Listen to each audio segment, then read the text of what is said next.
இதுதாங்க முஸ்லி. முஸ்லினா என்னன்னு கேட்டீங்கல்ல, உங்களுக்காக தான் இந்த வீடியோ. பொதுவா இந்த முஸ்லிய ஓட்ஸ்ல செய்வாங்க. ஆனா நாங்க எப்படி செய்யறோம் அப்படின்னா, முழுக்க முழுக்க சிறுதானிய அவல்களும் கோதுமை அவலும், அதோட பாதாம் பருப்பு, பூசணி விதைகள், சூரியகாந்தி விதைகள், சியா விதைகள், நிலக்கடலை பொடி, உலர் திராட்சை இவ்வளவும் ஒன்னா சேர்ந்து ஒரு கலவையா உங்களுக்கு இந்த முஸ்லியை நாங்க கொடுக்குறோம். அப்புறம் இது எல்லாமே எண்ணெய் இல்லாம வறுத்து சேர்த்துருக்கோம். இதை டெய்லி ஒரு கைப்பிடி சூடான பாலில் போட்டு சாப்பிட்டா போதும். ஒரு நாளைக்கு தேவையான எல்லா சத்தும் உங்களுக்கு கிடைச்சிரும். இதில் எந்த சுகரும் சேர்க்கல.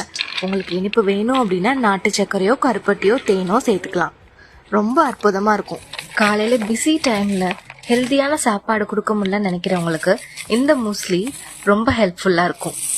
இதை நீங்கள் ட்ரையாக வெறும் ஸ்நாக்ஸ் மாதிரி மிக்சர் மாதிரி கூட எடுத்து சாப்பிடலாம். ரொம்ப சூப்பராக இருக்கும். இந்த முஸ்லியில் 2 ஃப்ளேவர்ஸ் வருது. ஒன்று வெண்ணிலா பீனட், இன்னொன்று சாக்லேட். இந்த முஸ்லியை சாப்பிட்றது மூலமா என்னென்னலாம் பலன் கிடைக்கும்னு தெரிஞ்சுக்கணுமா? அப்போ என்னோட சேனல் ஃபாலோ பண்ணுங்க.